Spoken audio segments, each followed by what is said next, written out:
Mister கலகார் உறவுகளுக்கு வணக்கம். இன்னும் ஒரு காணொலியில் இன்னும் ஒரு தகவலோட உங்களை நான் சந்திக்கிறேன்.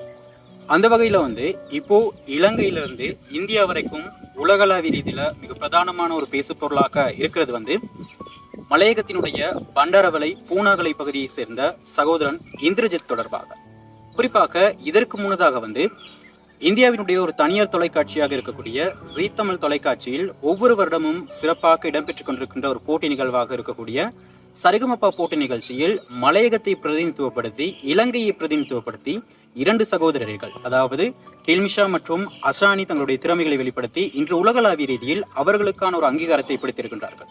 அந்த வகையில் இன்னும் ஒரு மலையக மண்ணின் மைந்தன் சகோதரன் இந்திரஜித் அவர்கள் தன்னுடைய நீண்ட பயணத்தின் வாயிலாக இப்போது பல பிரச்சனைகளை கடந்து சரிகமப்பா மேடையில் முதல் சுற்றிலே தெரிவாகி இப்போது அடுத்த சுற்றுக்கு தெரிவாகி இருக்கின்றார்.